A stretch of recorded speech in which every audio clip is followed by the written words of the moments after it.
Most bankers aren't ready to help you until after their third cup of coffee. But with Central National Bank's after-hours service, you don't have to wait for the bank lobby to open to get help. You can contact us from 6 to 8:30 in the morning or from 5 to 10 in the evening, and we'll connect you to a real, live, local person who can answer questions and fix problems 7 days a week. Bank different. Bank Central. Central National Bank. Member FDIC. At Sea Cuisine, our chefs expertly craft and elevate our seafood. And why do they do this? So when this happens, let's make something quick. We have to be there by 6. Or when this happens, leave dinner to me tonight. I'll make it something special. You can make a restaurant-quality meal in less than 30 minutes. Our teriyaki sesame salmon, honey chipotle salmon, and garlic and herb tilapia will help you step up dinner tonight. Sea Cuisine. This episode is brought to you by KPMG. At KPMG, innovation is the go-to state of mind. Their visionary thinkers and advanced technology help you see beyond the now, uncover new insights, and turn them into opportunities. KPMG can help you leverage the value of data and drive transformational outcomes through innovation. To explore their thinking, go to kpmg.us.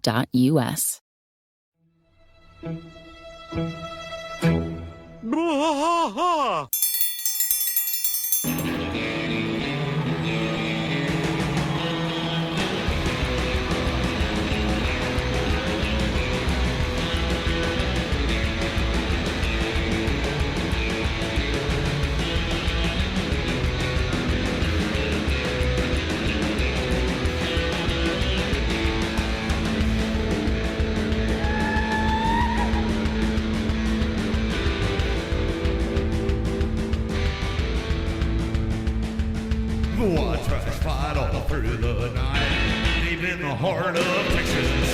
The trailer park is nice and dark, deep in the heart of Texas. Cat drinks his brew and he spits his chew, deep in the heart of Texas. The TV blares, but no one cares, deep in the heart of Texas. Here we go! Hey there, everybody. Welcome back to Bois, King of the Hill Rewatch Podcast. I am Mike. And I'm Rusty. And we got a special guest. Rusty, you want to introduce? Yeah, this is another guy I went to high school with. He's known in the area. His name is Giovanni the King. What's up, man? How you doing, bud? What's up? And to be honest, when he sent me the text of the name of the podcast, I did not know what the actual name was. So now I know. Yeah, Bois, King of the Hill Podcast.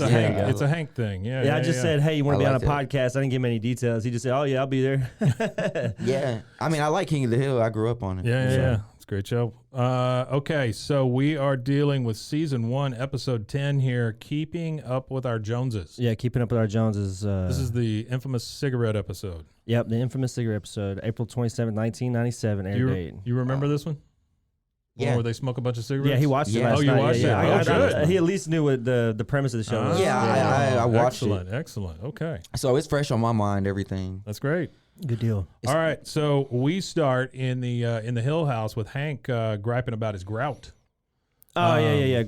He said that, what do you say, it's been 17, 18 years. It's supposed to last, it's supposed to stay white for 20 years. It's only been 17, 18. Where's that receipt? That's right.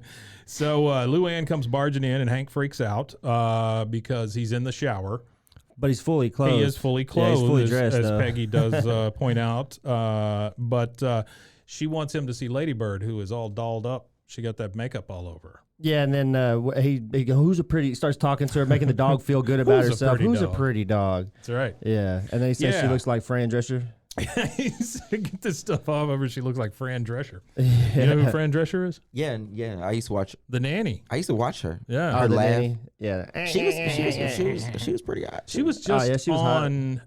I watch a show called Mr. Mayor on NBC. It's done by Tina Fey. So that's her new show. That show's pretty good. She's not. She was just a guest star on it. She was just a guest star. Yeah. Okay. She was the sexy Depends lady. Oh, okay. So she's that age now, right? Yeah. Wow. Yeah. And she was dating the guys, that advertised for the blue pills. So Oh yeah. yeah. So Hank is very upset because Luann has barged in there to show him, and Luann is honestly pretty upset because of the dog eating all her makeup. Yeah, her cruelty-free makeup too. She bought the cruelty-free makeup, yeah, and so Peggy is trying to calm her down. Says, "Calm down, just hit her on the rump with a newspaper next time." And she says, "Well, this is all. I spent all this money on cruelty-free makeup. I'll do more than that." I'm gonna do a lot more than than that. That's right. I felt that whenever I was like, yeah, that's my dog all the way. Yeah, eating on some makeup. Eating everything. All right, and then we're with Bobby and Joseph, and they are trying to build a car. They're trying to build some kind of race car or something. Yeah, they're sitting in like a I don't even know where this closet is where they're at. It's like off the side of a gas station or something. I don't know. It looks weird. It's like a weird scene. It's almost like a men's room or something. Yeah, and then he says he found a spark plug. Found a spark plug, yeah. Now all we need is 5 more of those, an engine, 4 wheels, and some kind of frame and a cassette radio. A cassette radio, that's right. Yeah. Bobby finds a cigarette, unsmoked cigarette. Joseph is very familiar with those. Are the ones that I believe Dale smokes, the Manitoba 100s. Do you have a first cigarette story, Mike? I used to smoke 3 packs a day. Okay. Yeah, it was a lot of cigarettes. That's a lot of cigarettes. Yeah. Do you remember your first one, though? Quit a little over 20 years ago. Congratulations. I feel like everybody should remember their first one. I remember my first one. I don't really remember my first one. I know I snuck around for a long time. Yeah. My dad started noticing the little burn marks on my shirts. I won't say my age. I was pretty young, but I remember we used to steal them from my friend's mom. We would go in and we would, because they were drinkers and they would have like 2 cartons, like a carton for each person. So we would just go in there and pluck a whole pack. And when they were drinking, and they would never even see it. So we would just grab cigarettes and we'd sit in the backyard and smoke till we were green. Like we didn't know you were supposed to just smoke one. Right. So we would sit there and smoke like 4 or 5 of them back to back, plow through them, and then we'd end up like puking it and going inside and thinking we were cool. So yeah, it's always cool when you puke. I don't know if you guys know this, but these are the official cigarettes of the Royal Canadian Mounted Police. Yeah, they got the on the pack of the cigarettes got the maple leaf on there. That's right. So like any kid, they're gonna try it and see what all the fuss is about. Bobby asked Joseph about whether he's ever had a cigarette, and he said no, just secondhand smoke. Secondhand smoke from his dad. Yeah, right. I've had a lot of that. And then for some reason, Hank is there pulling on the door. Like you say, it's a weird little. It's a real weird situation because I don't even know where they're at, what they're in, and then like Hank comes and he starts, is there someone in there? Is this John occupied? Yeah. Catches him with the cigarette right in his mouth. I mean, I at least would throw it on the floor or something. Yeah. So now Bobby is in big trouble, being yelled at by Hank and Peggy. She asks if he wants to lose a lung. Oh, ung. Hold on. Before that part. Oh no, you're right. You're right on track. Yeah. Yeah, they're yelling at him pretty good because if he wants to lose a lung, there's another little boy out there that'd like to take it in a second. Yeah. That's right. And then Hank goes, "Didn't you read this? Cancer, heart disease, emphysema?" And he goes, "I thought those were ingredients." Those are the ingredients. That's right. No, he's like, and then I like, I just like how he just like looks at it like. What? Like, what? Yeah. Well, I didn't do nothing wrong. Peg wants him to know that she gave up smoking so he'd be free of birth defects, and this is how he repays her. I just thought that was very funny. It was good. Somebody. So they go on about how it's a nasty, filthy habit, only trailer trash smoke, and that's not the best thing to say Luann around. No, it's funny because she goes, "I don't smoke," and took off running. She took off. She took off quick. She goes, "Luann, just because you grew up in a trailer and your mama's in prison doesn't mean you're trailer trash." Yeah. Hey, I felt that as a Belmedian. Yeah. I was like, yeah, That's right. That's right. So Hank is going to do what my parents tried to do with beer with me, is he's going to make him smoke all the cigarettes just so he's sick of it. Oh, so they made you drink the whole 12-pack? So they stopped and bought a beer and made me drink it in front of them because they thought I wouldn't like it. Loved it. And I loved it. Yeah, it was awesome. Yeah, I really liked it, and that was not a great. I don't think that ever works. The cigarette thing or the beer thing. Either. My friend's mom made him eat a pack of cigarettes. Now that'll work. No, I didn't though. Yes, they made him physically eat a pack of cigarettes, and he puked it all up. But I don't think that. I think it worked for like a week, and then he was like, "Oh, well, yeah, he didn't eat any cigarettes for a week. For a week, yeah. He was done doing that. He tried milk on him the next time, like a bowl of cereal. Sure, yeah. Cigarette O's. Manitobos. Yeah, there you go, Manitobos. He just started dipping. He just started dipping out of nowhere. Man, I tried that one time. I just couldn't. That's how I quit smoking cigarettes, and to be I honest with you. couldn't chew. You know, that just. That's how I quit smoking. Man. So I went from cigarettes, and I was like, well, I got to stop these. So I bought a can of dip for a week, and I was like, I'm done. I just got all my friends would like leave like Dr. Pepper bottles everywhere, just full of spit. dip. Come on, it's gross. Piles up. Yeah, It really is gross. You got the cup with the paper towel at the bottom of it and stuff. Oh yeah, you're at your uncle's house and you go to grab what you think is your sweet tea, and you're not paying attention. That's what I'm saying. It's always like cup, you grabbed it and it don't feel the same. You're like, oh, this is that's spit. Yeah, God forbid you're drunk and you drink it anyway. So Bobby's being yelled at his house, and now we go over to Joseph's house where Dale is telling him that he needs to make an informed decision about these cigarettes. Don't be so fast. Yeah, and then he pulls out government document. He said you can read a government document on cigarettes, and then he grabs the other one, and it's like a pop-up book from a cigarette company. He said you can read it straight from the horse's mouth. Right here. And it's like coming all out. So we're to the point where Hank is making Bobby smoke all these cigarettes, and Hank's biggest gripe is the fact that he holds his cigarette like a European. Yeah, he's holding a cigarette all funny and stuff like that, and then he says, well, we're holding it like some kind of European Nazi in a movie. Yeah, whatever you do, you should do it right, even if it's something wrong. Yeah, he said, because Bobby was like, well, why does it matter how I hold a cigarette? Yeah, and there's several times in this episode where Hank either does or says some things that are very un-Hank. One of the things is when he gripes at Bobby about hotboxing. That just doesn't seem like that ought to come out of Hank's mouth. You're over there hotboxing. Takes it from him and shows him how to inhale it real slow. Shows him how to smoke. Yeah. And then he was like, he goes to get the cigarette back from him. He's like, no, wait a minute. Let me show you one more time. He says, so he starts showing him. And then he's put your thumb under it, to flick it and stuff. He goes, but of course smoking's wrong for you, so you'll have to try that with a dowel. It was funny what he said though, because he was like, "Wow, pretty keen, huh?" After he flipped the cigarette, right. Like he's talking to like he's in the 70s again. Yeah, and he felt cool. He did. He felt super cool. It was kind of a cool trick. Flipping it up and then catching it with your mouth. But I feel like in other episodes, he doesn't really, like you said, he doesn't really act like this way. He goes back to I guess it's younger stuff. Yeah, he's a different person in this. Yeah, there's some episodes where he starts to see like glimmer of his youth, and he starts to kind of cling to that a little bit. Yeah, he's finessing a lot in this episode. Yeah, you know what I'm saying. So it works on Bobby because he's got to puke. So Bobby pukes everywhere, and Hank's response to that is, when you finish, you want to get that with a hose. Yeah, I like that. Yeah, he pukes everywhere and makes him clean it up. Yeah. The next thing we see is Hank and boys out in the alley, and Hank is regaling them with how he raises a boy the right way. He says it's like fixing a radiator. You don't talk it into working right. You have to take it out back and flush it clean. That's right. Flush it clean. Like that's right. And then that's when you see all the water running down by his feet from Bobby cleaning the puke up. Yeah. That's right. Yeah, and now we're starting to see the effects that these cigarettes are having on Hank, because he's snapping at Peggy. He gets irritable with Peggy, which he does always get irritable with Peggy, but not in the same, not in this way.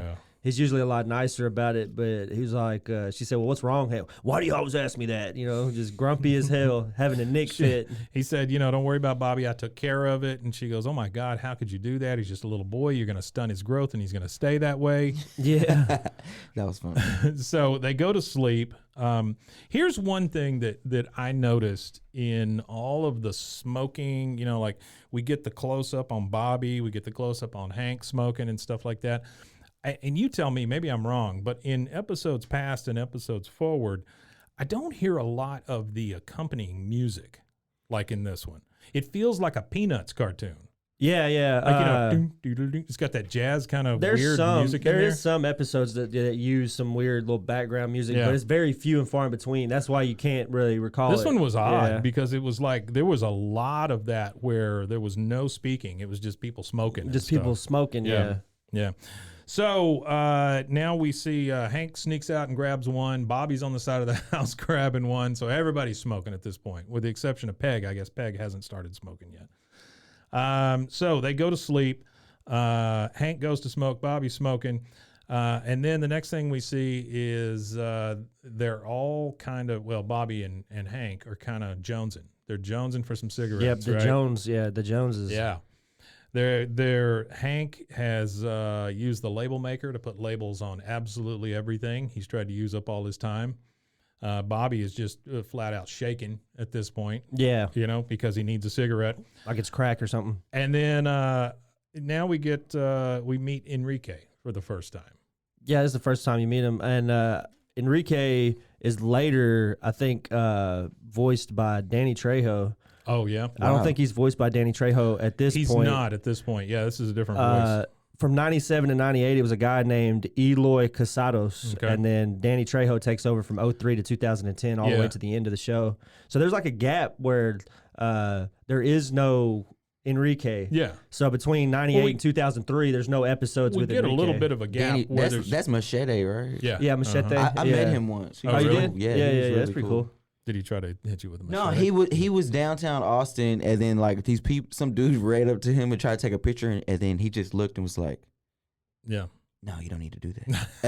and then the guy, like, everybody moved, and it was like he didn't even really say it. He just looked at him and was like, "He's got that look." Yeah, he has a certain Definitely. look, and it was so like I was like, "Man, that's a real dude right there."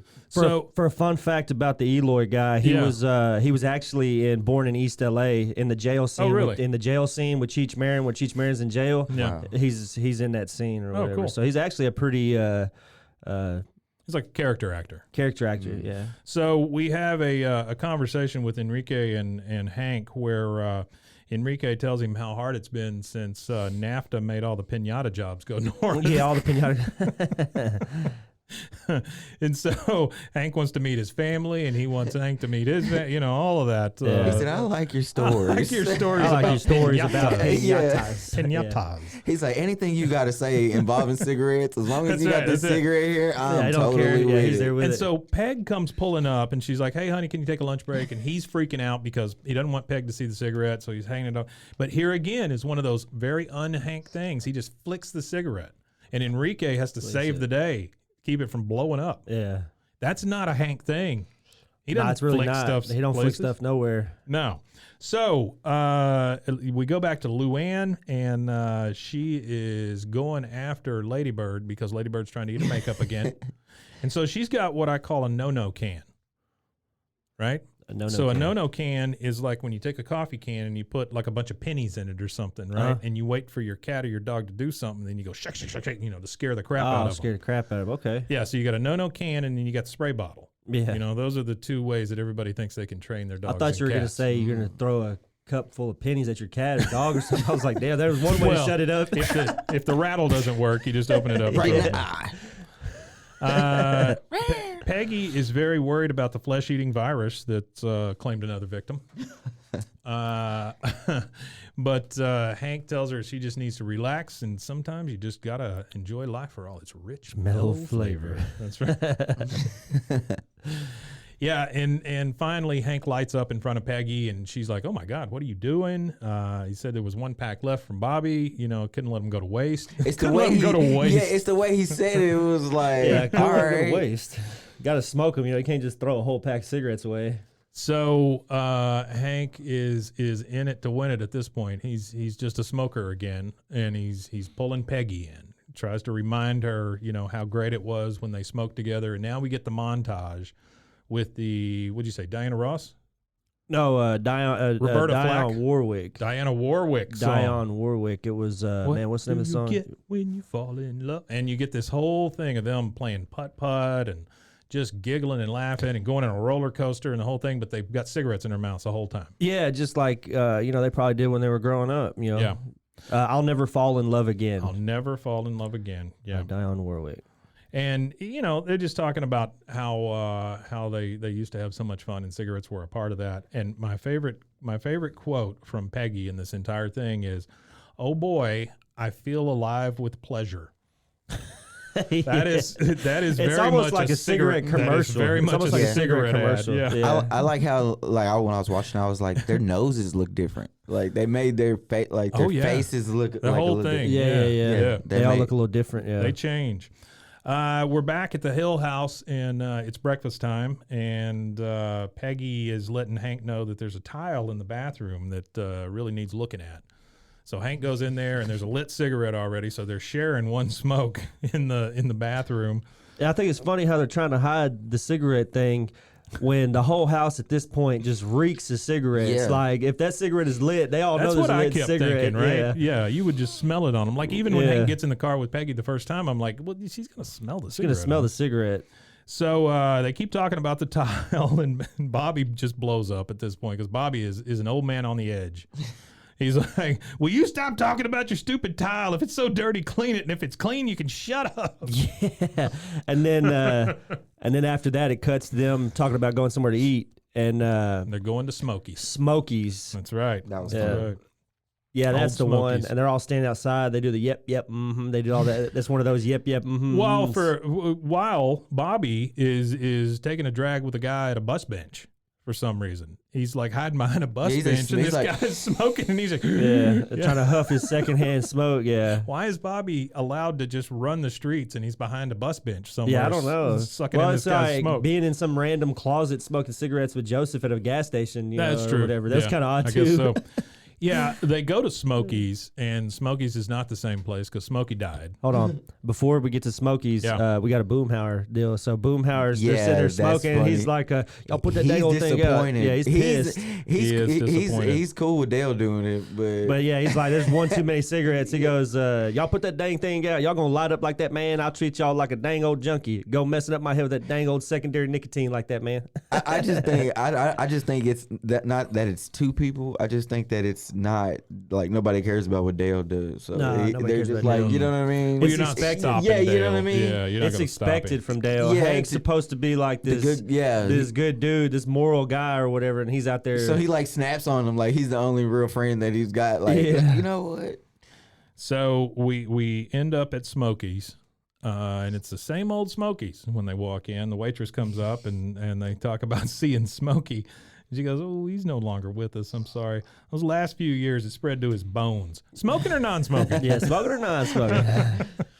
Take him to the back room, and boy, those people are not in good shape in the back room. It's bad. So they go back there, everybody's hacking. You got the dude with the trach or whatever. And the non-smoking is just clean and bright. This is just brown. They use the lights dark. too, so they use the lighting on this episode. They made it all dark and nasty, which kind of reminds me of that. I remember my parents were smokers, so all the way up until there was no non-smoking. We'd go to eat somewhere, and we'd always have to go back to that smoking area, and it was just like it was like heavy in the air with thick with smoke. It was just like it just lingered at the top of the room. Oh yeah.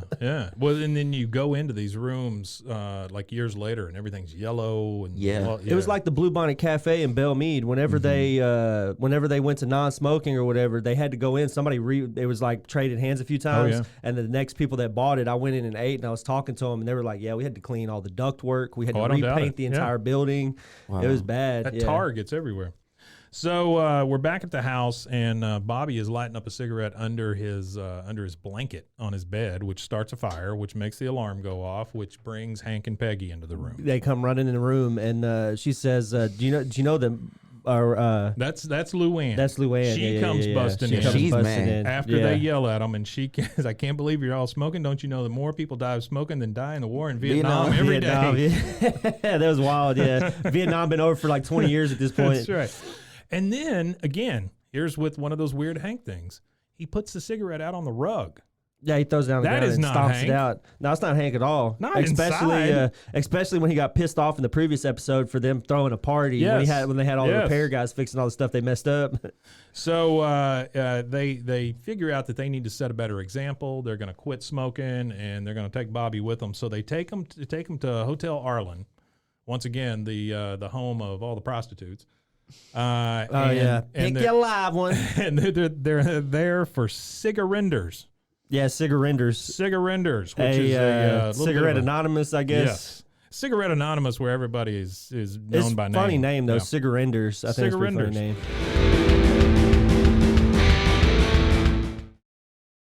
Looking to start a business? You'll need a registered agent to receive legal notices and documents on your behalf. Look no further than Universal Registered Agents.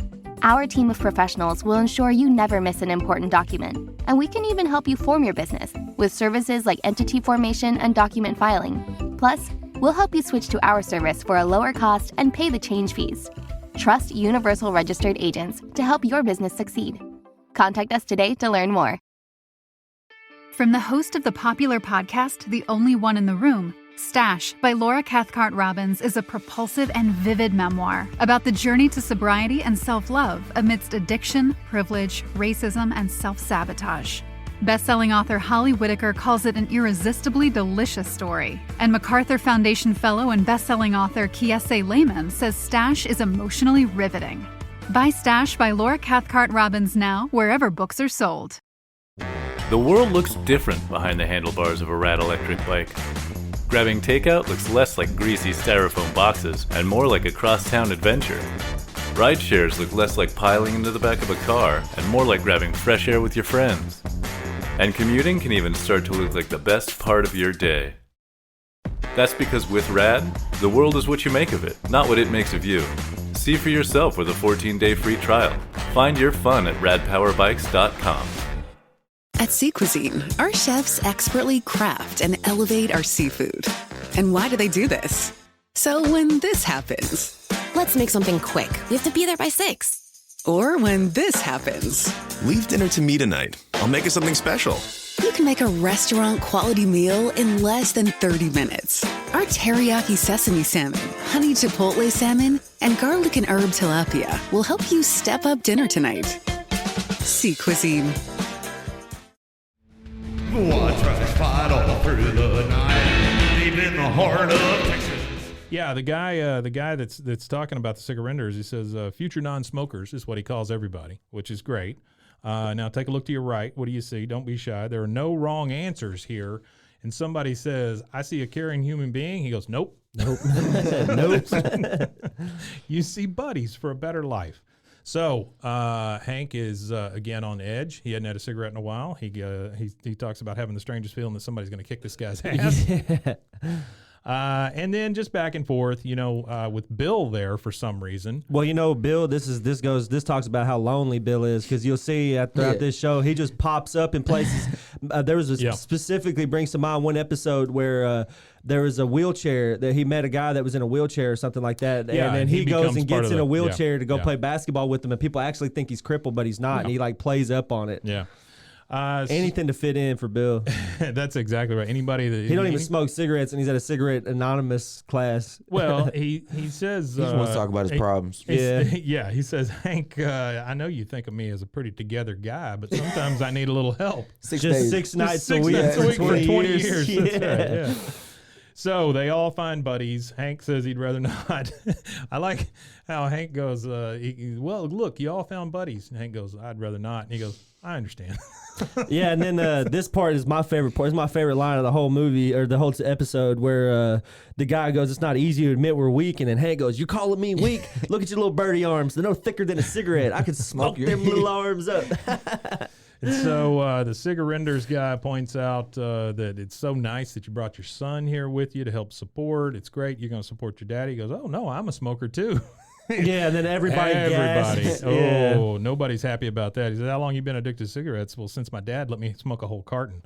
So that's a way to get the room on the wrong side at that point. Oh, yeah. Everything just stopped for some reason. I don't know what happened. It's like the lesson in it. You know what I'm saying? Like yeah. It was like a moment where it was kind of like the forum was like back and forth. Well, you got a problem when Bill is asking to have a new buddy. Oh yeah, you got a big problem. Everybody's looking at him like, dang, you let a kid smoke a cigarette? Yeah, I like the writing at this point in this little section. Like the way it was structured, was really cool to me. Like, it was really, you know what I mean. Back and it forth was like, conversation. you know what I mean. It was like, it's cool. So we're back at the Hank Hill house, and they're all sitting down to eat. And Bobby, he is really pissed off that his potato has skin on it. Oh, he's mad. I think at this point, anything is just there to piss them off because they're all ready to just smoke. Hold on, before we get to Bobby, there was another deal where he tells him, "I tell you what you need to do. You need to take a 13-step down off your high horse. Here's to the three bravest individuals all of Arlen." Yeah, and then he tells them, "Here's to the three bravest individuals in all of Arlen, to the hills." Well, and then Hank's like, "My God, are you still talking?" Yeah, he's walking out the door. Yeah. So we're back at pissed off Bobby with his potato. And then Peggy's like, I will not sit here and have my work insulted. What do you think? Those potatoes just fly into the bowls and mash themselves? So everybody is on the edge. Yeah, they're all on edge. They all need a cigarette. They all need it. Oh my God, they all need a cigarette. And here comes Luann with the no can whenever she sees Hank trying to light one up. Drop it. Yep, Yeah. she's ready to squirt him or shake the pennies at him. And now they're like, okay, we got to get off these cigarettes. And so they buy a bunch of patches. They're all going to put on the nicotine patches. You ever tried one of those nicotine patches? I've done the gum and I've done the patches, and I did the gum. Man, the patches made me sick. It was like way too much nicotine, more than I was smoking from cigarettes. It just seemed like a way rash, too powerful. Like, yeah, it left like a rash, little. It left like a little red mark. You ever smoke? Like itched. No, I don't smoke cigarettes. Yeah, I don't. Never. blame You didn't ever like. I've like tried it to be cool. They're gross. But But you never had a dad, habit of it, yeah. My dad, he smoked like cartons. Yeah. You know, Yeah. so like he was a truck driver, so he smoked cartons on cartons. Oh yeah. Like he would have all the bags, the Marlboro, everything. You know Yeah, what I'm yeah, saying? all the gear, Like, yeah, all he the was collecting the fits. points. Yeah. He collected all the points. So like I did that. secondhand, it was just like I just couldn't I have some stand it. camel gear for points. I have some old used camel to gear. save the little camel bucks. Yeah, I remember I got a Sega Game Gear. Wow, that's how cool. much I smoked. I That's- was able to get a Damn, Sega That's some Game heavy Gear. smoking. Yeah, that is a lot. That's of a smoking. lot. That's a lot of like. That's a lot of smoking. That's a lot of cutout. Well, tell me That this. is. Tell me this. Why are they giving adults Sega Game Gears as presents? That's pretty. Oh, I don't know. I would have smoked 3 I packs a day mean- for a Sega Game Gear when I was 8. Right. Well, I was 30. I would have done it at. That's I would have done it clever at 8. marketing. I would have That's done what it at that 8. is. I would have tried to smoke them up at 8. I would have been asking everybody for Camel stuff. Well, because even with the Marlboro Miles, there was my friend's mom would have the magazine, and she'd be like, "Well, what do y'all want out of here?" kind of thing, like because they have bags and bags and bags of points. Yeah. Because they smoke by the carton. They they had They had like a little deal every night at their house. They all both worked nights. One of them worked at M&M's, then one of them worked like Alamo Steel. So like they would work overnight. So everybody, when they got off shift, would come to their house to play pool, and they had like just a fridge full of beer and everything like that. So they would have tons of people smoking cigarettes. So I would always go to, hey man, can I get your points off your cigarette? Hey, can we get your points off your cigarettes? It was a lot of cool stuff you could get, but it was a lot of points too. It was a lot of smoking. You had to smoke a lot to get the stuff, but I mean, people smoke anyway. They're actually fairly cheap now since they made so many of them. You go on eBay and pick up a jacket for like $20 with Marlboro logo on it. I thought you were talking about cigarettes. Cigarettes are like $7 a cigarettes. I don't know how people that like because cigarettes are generally, it's generally poor people that smoke cigarettes, and I don't know how people can afford $7 worth of cigarettes. Well, a lot of people talk about they smoke a lot of the Indian cigarettes because they're like American Indian, like $5. American Spirits, yeah. They're like that $5. and then that's like smoking cardboard through a straw, though. It is rough. I was a Camel guy, and I think a lot of people smoke. Remember the fat Camels? Oh, you're talking about the wide Camels? Yeah. I smoked those for a little while. Those for a while. People smoke those Jewels. Yeah. Pods, oh yeah, the pods. I think and a stuff lot now. of people smoke that now. They're a lot cheaper too, I think. Yeah. So we're trying to kick it. Bobby doesn't understand and starts eating the patches, which is not great. Nah, then they tell him like to a spit dog. it out. Yeah, he starts growling. It's like from this point on, it's like there's a lot of dog references. It goes back to like the beginning. Like, well, here comes Luann with the spray bottle again. She's ready, and she's good boy. Here's your treat. Yeah, she's very happy because she thinks she's made Hank kick it. And during all of this, though, there's a storm kicking off outside. There is, which I think is like a kind of like alludes to the storm that agree. they're in. They're in like they're battling in the storm right now with each other, trying to get off these cigarettes. Their and emotions. It's cool. Yeah, so they break in on Peggy because she's smoking and she's in the bathroom, and they're like, "Can't you see I'm knitting?" Yeah, can't you see you're I'm not knitting? Yeah, I like that way she looks too. That's one of the screen caps I got to make some stuff for make some content for social media. So she's like sitting there like that, looking at him with the cigarette in her dangling out of her mouth, looking at him like, man, I can't believe you just walked in here. Well, what's crazy is that these three go at each other's throats over one cigarette. They have the whole thing about, I'll smoke it, you smoke it, he can smoke it if there's anything left. That, right? It gets to a crazy part where these three are at each other's throats, over one damn cigarette. Over one cigarette. They want it. Oh, they want it bad. Peggy ends up dropping it out the window, and it floats and it floats and it floats, and it ends up in the jail. And the funny thing about this is a trivia. This is a bit of trivia for everybody here on this point. So if you go back and you look at that scene, when you first look at it, there's 4 beds. One bed is occupied by 2 guys, and there's 2 other beds, and one bed is empty. Wow. So when they hop out to fight, there's 2 dudes in the same bed together on that one. Yeah, so Jailhouse love. They basically they all go clean by just not smoking all night. Like that's what it takes. It's just one night. If you can get that through that one night, you'll never smoke again. Never smoke again. Yeah, but no, it's not that easy. In the cartoon world, that's the way it works. I wish it was that easy. A lot cheaper. A lot cheaper. Yeah. But they all sleep in the same bed. They get past it. The storm passes, and they go out, and it's just a beautiful day. However, it looks like there's been a tornado in their front yard. Yeah, it looks bad. Yeah, everything's all ripped up and tore up. Yeah. But they're talking about how just a beautiful day it is. And then Hank and Bobby start throwing around the flat football. A flat football. They're all happy. Like, it's funny because after all the storm and after the cigarette fight and all that, they're just like as happy as clams out there throwing around a flat football. Go deep. Yeah, you go high, I'll go low. And then we get the credits. That's it. It teaches a valuable lesson. Yep. And I'm a big fan of this episode, just simply because it is so different than some of the other ones. This is all internal fighting. And it shows, like, it came out in 97 when you could still smoke everywhere, and I think it's cool that it challenged. I remember that. Oh yeah. Oh yeah, I remember the McDonald's ashtrays, the full ashtrays that you could they'd give you like while you're sitting there eating, you'd have an ashtray that was full, and you could throw it away with your meal at the end of the deal. Oh yeah. They had you can go on eBay and buy some of those McDonald's ashtrays still. They probably produced billions of them. I imagine. I'm sure. Yeah. And I imagine whenever they quit smoking, they still probably had billions of them made. They're probably just sitting in a warehouse ready to use because they were disposable like there's cups. a guy with like 4 boxes of McDonald's ashtrays at that somewhere, just in the attic. Just in the attic. There's a warehouse full of them somewhere.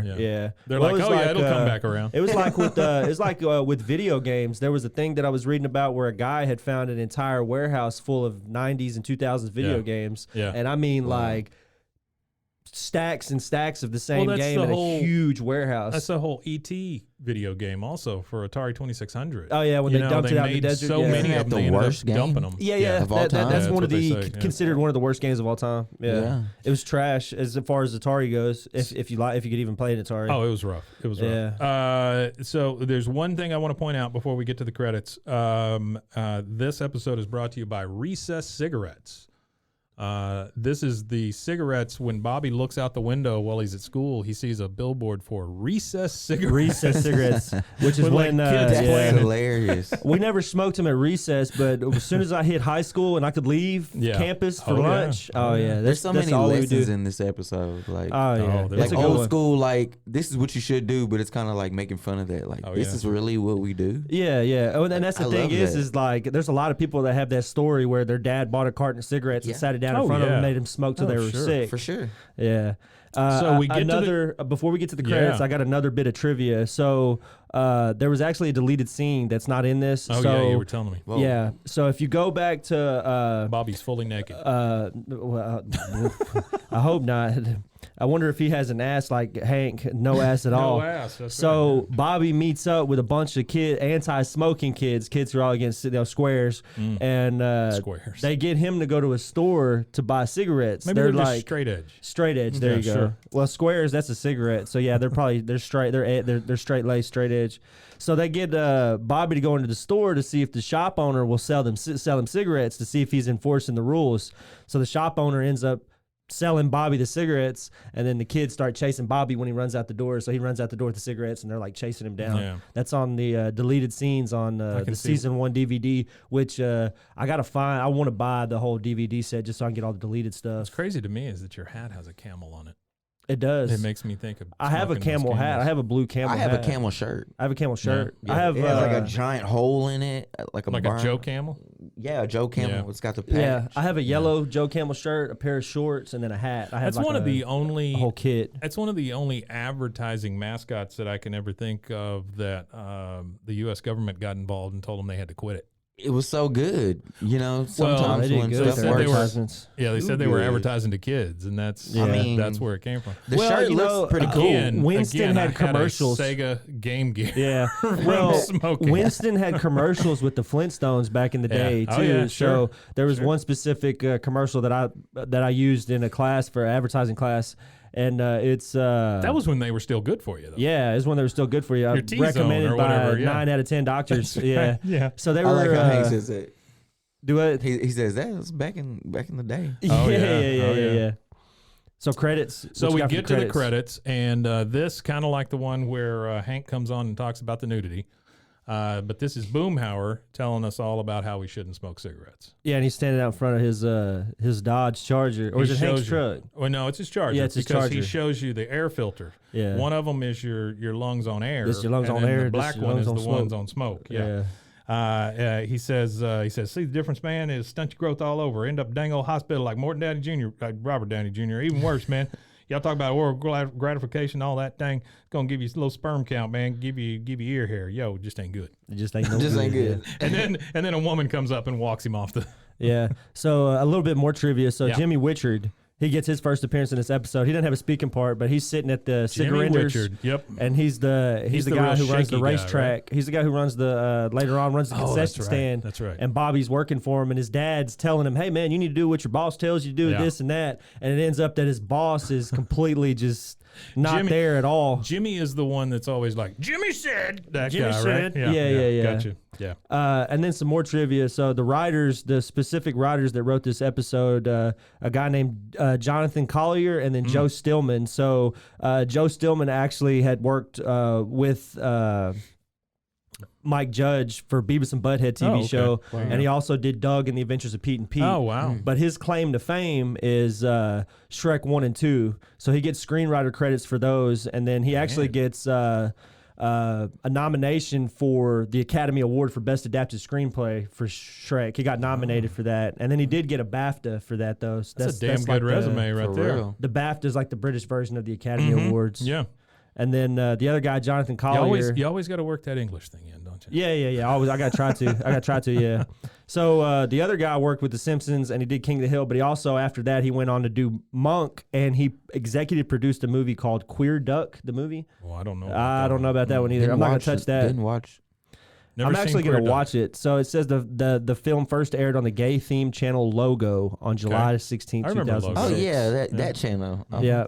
I think E kind of absorbed that channel. That's probably what happened with it. So I'm going to check that out. Yeah. And then the writer was a guy named John Rice, who I could not find much about. So I guess he was probably just attached to King of the Hill for whatever he did in his career. So. It is a well written episode by Yeah, it people was. by people you could tell were smokers at one time. Yeah. Yeah. Oh yeah, everybody. I mean, I feel like anybody that had anything to do with that episode that grew up in because everybody from here, they all probably were born in the '60s, Sure. late '50s. Yeah. So they're all, they all grew up in an era where your mom and dad smoked, your grandma smoked, your grandpa smoked, your uncle, your aunts, your Everybody. cousins, everybody smoked. Everybody.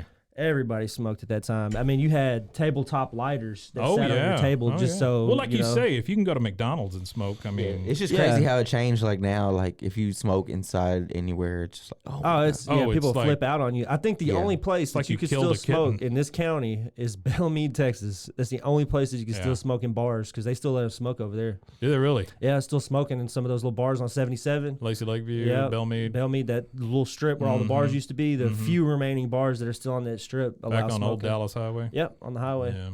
They all still smoke. Oh, can you smoke inside Fridays? I've been to Fridays where you could smoke in there. Like when I think of smoking in a restaurant, that's what I think. Really? Of. Yeah. Yeah. I remember Fridays when it Fridays is was so- Hillbilly Heaven. It is. It's food's good. Yeah, food's good. I Food's remember good. when It was called Hillbilly there Heaven? was a bar there. It used to be a bar back Oh, in wow. the see, because I grew up like right there on in that area, Right. and there used to be a bar called Hillbilly Heaven. It was there for I don't know. Late 90s, early 2000s, but Wow. all those bars have changed names and people for I feel like that was the so restaurant's long. nickname. Yeah. The restaurant was There's- basically Hillbilly Hillbilly Heaven. Heaven. Well, Like, there's you just- know. There's so many little weird nondescript buildings back there on Old Dallas Highway. Yeah. too. Yeah. for sure. I think the So longest you don't know one. what's going on in You some of know, those. my content career started on that street. Did it? Like we used to, me, the guy that started the Summer Bash, Don J, and like a few more other people, we would drive in a van. We love Jackass, so we would drive in a van and throw eggs. There would be a lot of prostitutes on that street, so we would throw eggs So at eggs them, and prostitutes. and we would This film story it. did not go where I thought it was going to go. That's where I started making content. Is Egg on throwing that at street because it was Throwing so at prostitutes. sketchy. Yeah. it's And sketchy. you know what I yeah. mean? And back then, at that time, I'm not gonna say my age, but Yeah. back that time, it was real sketchy. Oh So yeah, it was like, rough. It was edgy. there was eggs being thrown out there, and I don't know who did it, but we was filming it. It could have looked like me, possibly. I don't know. That's awesome. So you got anything you want to plug before we wrap it up? I know you got some stuff going on. Yeah, I'm give your full like creator name. Yeah, my name is Giovanni the King. I'm a videographer, rap. This guy came up to me and said by self place. He's like, hey, sometimes to follow me. He's like, hey, he knew my whole thing. He's like, I rap and shoot videos basically. I said, I guess I should just start saying that because that's basically that's what you do. You rap and shoot videos. Yeah, I basically rap and shoot videos. But yeah, I got an EP coming out on my Friday. Bail Me to the World. Bail Me to the World. Yeah, on Friday? I got an EP coming out with E-Cross. Okay. I mean, actually, it's like a full album. I think 12 songs. Oh, awesome. So yeah, we got this album coming out. So I don't know when y'all are hearing this, but it might be out now. So give the name of it one more time. Just type in Bell Mead. So the cool thing about it is if you search up anything on streaming sites, Bell Mead, nothing pops up. BELLMEAD. Yes. So nothing pops up. So but there's nothing that exists. No, not at all. Oh, not at all. I don't think my old song Bell Mead Rich was even on there. So on streaming sites, it's not even on there. It went pretty viral. I remember Bell Mead Rich. People like that it was pretty funny because it was like nobody's rich in Bell Mead. So it was. You don't have to be rich in Bell Mead. Yeah, it was like money. You don't. If you make $30,000 a year, you're probably doing good. If you're in Bell Mead, you're doing great. Yeah, you know what I mean. You can live over the railroad tracks. You don't have to live before them. You know what I mean? You could have a double wide and be great. Oh, be great. Yeah. Once we moved into a double wide, we was like, hey. We made it. That was like my childhood growing up. Like, we made it. We got a double wide now. Okay, we're cool. My first wife was from Bell Mead. Okay. Yeah. That's why she's your first wife. You got that. I left her in Bell Mead. Yeah, left her in Bell Mead. Pretty close. Yeah. Smart man. Yeah, spent a lot of time in Bell Mead. I'm sorry. I still do actually. I love it there. So even when I lived in the city, I would come to Bell Mead and just drive around and smoke, not cigarettes. But I got you. Sure. You know, you're giving away a lot of information here. You're throwing eggs and smoking. You know, yeah. I'm doing bad stuff in Bell Mead. Like I tried to, try just to do a product some nice of his environment. Bell Mead, I will say, Bell Mead and Lacey Lakeview they have cleaned up a bit. Cleaned up a lot. But you drive that back road, that Old Dallas Highway.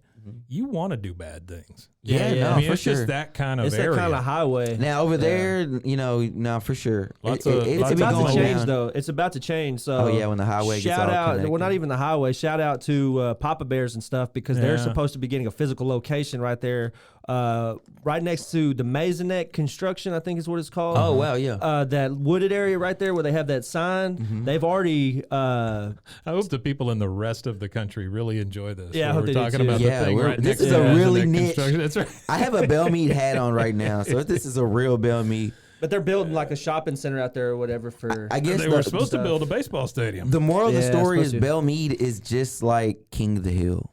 Like Bell Mead is a lot that's why I like the show, and I'm Puerto Rican. So, like I related to the show more than other shows. It sounds weird, you know what I mean? Like, but I lived in that environment. It's somebody you know what I mean? Like, it's all people you know. It's such a relatable show. It's super relatable because that's literally how our people talk. You know what I mean? The people that we know are people around. really would talk like Boomhauer. You know what I'm saying? Like in Bell Mead. Like that wasn't like. Matter of fact, that when he gets drunk, he doesn't sound like that sober, but when he gets drunk, it's almost like Boomhauer. No, seriously. And then like people probably think like in other parts of the country, like that's like just made up. Like that's like those are real people. That's a real people. That's what somebody asked me about King of the Hill. They were like, I mean, they're amalgamations is it like the Simpsons? of a bunch of people. No. They did a good job on that, but no, that's really. Well, I was talking to somebody who'd never even watched King of the Hill, who's in their like almost 40s, and I was asking them about. They were asking me about it, and they were like, "Was it like the Simpsons?" And I was like, I mean, it's a family, but it's not like the Simpsons at all. I said it's. I think it's truly Southern. Like it's not meant for anybody but the South. Everybody else enjoys it. Like even Japan. Japan has they have it's worldwide. Yeah, like how some people that like anime argue about Japanese and English versions of it, or like dubbed and subbed they call it. Over there they argue about King of the Hill being, actually listen to it in English or listen to the dubbed version of Japanese. Wow. So that's a huge thing in Japan. I have a friend from Japan, and he like loves American culture, and like he's so big on it. Like he raps in Japanese, like you know what I mean. Oh, we have a song coming out. Really? That's awesome. His name's Lil Sauce White. He signed to Sauce Walker. Okay. So he's gonna be a really big artist. Yeah. Like, but when I say he loves the culture, they watch our culture like we watch theirs, and just how it's Dragon Ball Z. Yeah, I believe it. Well, that's the thing. Crazy to think like that. Yeah. Like, you know what I mean? That's crazy. It is weird to get out of your comfort zone and start thinking about the way other people consume this stuff. Yeah, it is. Well, that's the whole point of it is reaching everybody out there and seeing what makes why they like it, and compare it in relation to us. And how so we if y'all are listening worldwide, I'm sorry for all the Bell Mead references because y'all have no clue what's going on. You know what, Gio? Here's the thing: everybody's got a Bell Mead near them. Oh, I'm sure. Everybody's got a Bell Mead near them for sure. Any small town with 10,000 people in it's gonna be similar to Bell Mead. That's right. Yeah, that's right. Yeah. Well, guys, I enjoyed this. It was a lot of fun. Me too. Yeah, it was. It was great. Thanks for coming on, man. Yeah, I appreciate you. Thanks, man. Yeah, great podcast. You want to give our social? Yeah, so we've created socials. We've got a TikTok, a Twitter, and now Instagram. So you can check us out at BWAAAKOTH. You need to check that out with Rusty screaming at a dog. Oh, yeah, I did a duo with a dog on there. Yeah, I really enjoyed that. Yeah, that it was pretty funny. Yeah, it's pretty good. When y'all turn up like this, you both kind of look the same. Yeah, we almost look the same, except for I have a lower jaw. The dog didn't. Well, guys, join us next time. We will be moving on to the penultimate episode. Episode 11. It's the one right before the last one. Yep, we're almost at the end of season 1, guys. Yeah. And look out for some information about an event. We're going to try to run an event at the very end. We're thinking Boggle tournament. We're going to try to do a Boggle tournament for. We're going to call it the triannual Boggle triannual Tri-County Boggle Off or whatever. I'd love to win that. Well, very you could competitive. It would be fun. You could enter it. Yeah, you could enter it. We're gonna. We don't really have the details of it yet, but we're gonna have. Well, we gotta buy some Boggle sets. Yeah, we gotta get some Boggle sets, but we're gonna have. However many people sign up, and then we're just gonna run like a tournament style. Yeah. See, I don't know what it is, but I love to sign up for things I don't know. There you go. Because then I'll lose, and then I'll just blame it on that. Yeah, there you go. Oh, I didn't know. I got a great excuse. Yeah, I didn't know what I was doing. I didn't know what I was doing. I just messed up on accident. All right, and you can also check us out at roguemedianetwork.com, and we will see you next time. Wimatanye. Wimatanye.